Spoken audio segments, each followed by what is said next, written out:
Hello, friends. Welcome back. Myself, Hasmukh Chaudhary, and this is our second lecture of Advanced Database Management System. In previous lecture, we have seen the concept of functional dependency, its diagram, and example. In this lecture, we are going to discuss about the full functional dependency.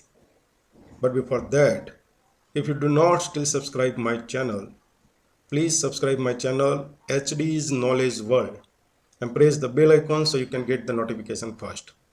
So without wasting your time, let's start. तो पहले हम theory से start करेंगे और उसके बाद example लेकर clearly समझेंगे कि what is full functional dependency. तो स्टार्ट करते हैं। A functional dependency x to y in relation scheme R is full functional dependency if y is not functionally dependent on any subset of x। इसका मतलब क्या है?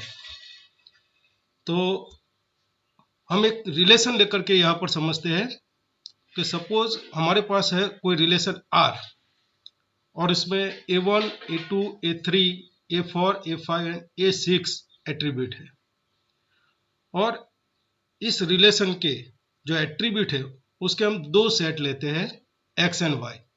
Suppose X के अंदर है attribute A1 and A2 and Y के अंदर है attribute A3, A4, A5 and A6। अब डेफिनेशन क्या कहती है कि the functional dependency x to y is full functional dependency if y does not dependent on any subset of x। that means what? तो पहले देखते हैं कि x के सबसेट कौन से हो गए।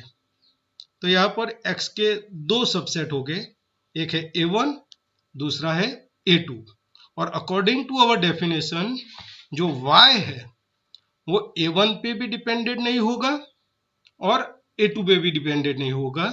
जो Y है वो पूरे X पे डिपेंडेंट होगा। दैट मीन्स कि Y जो है वो A1 एंड A2 दोनों पे डिपेंडेंट है। इसका मतलब है कि अगर हमारे पास A1 की वैल्यू है, A2 की वैल्यू है, तभी हमें Y कंपोनेंट की वैल्यू मिलेगी। अगर हमारे पास A1 की वैल्यू है लेकिन A2 की नहीं है, या फिर A2 की वैल्यू है और A1 की नहीं है, तो फिर हमें Y के जो कंपोनेंट है उसकी वैल्यू नहीं मिलेगी। That means Y is fully depended on X। तो अब आपको समझ में आ गया होगा कि functional dependency x to y in relation scheme R is full functional dependency if y is not functionally depended on any subset of x। वो x के सबसेट पे डिपेंडेड नहीं है, वो पूरे x पे डिपेंडेड है। x के अंदर जितने भी एट्रीब्यूट है वो सब पे डिपेंडेड है। उसका मतलब क्या होता है? In other words, dependency doesn't hold after removal of any attribute a from x। तो यहाँ पर x के अंदर हमारे जो एट्रीब्यूट थे A1, A2, इसमें से किसी भी A एट्रीब्यूट को हम निकाल देंगे, रिमूव कर देंगे। फॉर एग्जांपल हम A1 को रिमूव करेंगे तो सिर्फ A2 रहेगा, तो भी Y A2 पे डिपेंडेंट नहीं रहेगा। अगर हम A2 को निकाल देते हैं और A1 को रखते हैं तो भी Y जो है वो A1 पे डिपेंडेंट नहीं रहेगा, क्योंकि Y जो है वो A1 एंड A2 दोनों पे डिपेंडेंट है।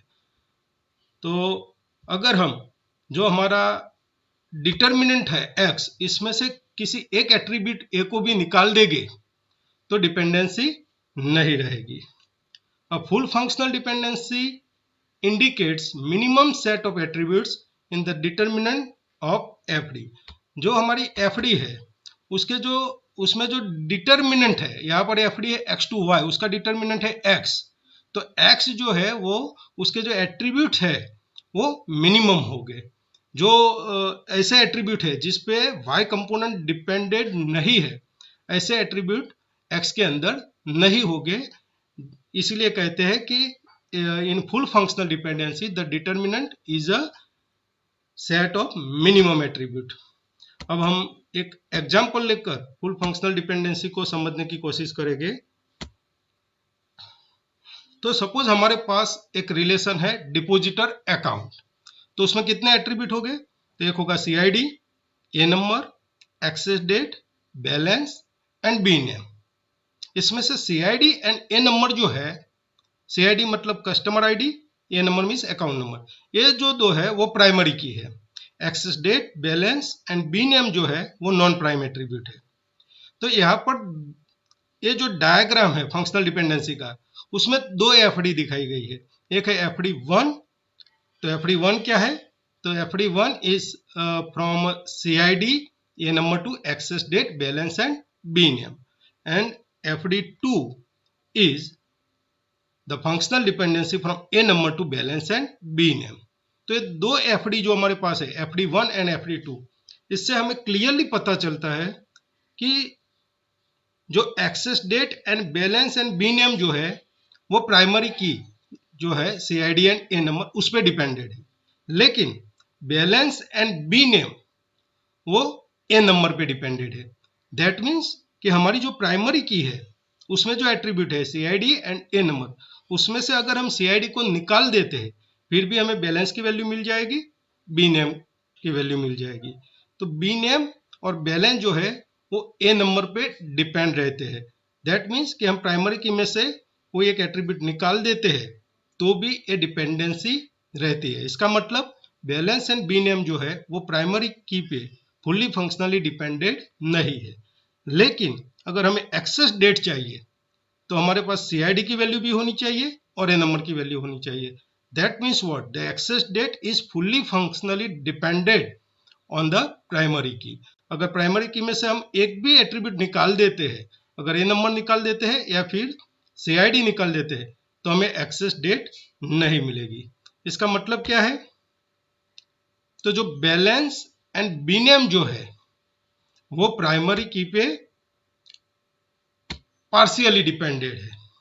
यहाँ पर आप देख सकते हैं कि functional dependency from CID A number to balance and B name, इस FD के अंदर जो बैलेंस एंड बी नेम है वो सिर्फ ए नंबर पे डिपेंडेड है। अगर हम CID निकाल देते हैं, CID को रिमूव करते हैं, इसके बाद भी डिपेंडेंसी रहती है।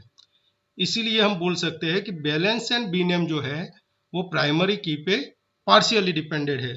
लेकिन जो एक्सेस डेट है, अगर हमें एक्सेस डेट चाहिए तो हमारे पास CID और ए नंबर दोनों होना चाहिए। इसका मतलब है कि जो एक्सेस डेट है वो प्राइमरी की पे फुल्ली डिपेंडेड है।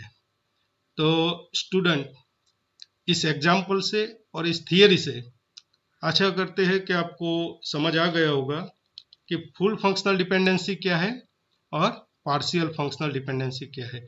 अब हमारा जो नेक्स्ट वीडियो ट्यूटोरियल है उसमें हम tribal functional dependency and non tribal functional dependency की बात करेंगे। तब तक के लिए नमस्कार।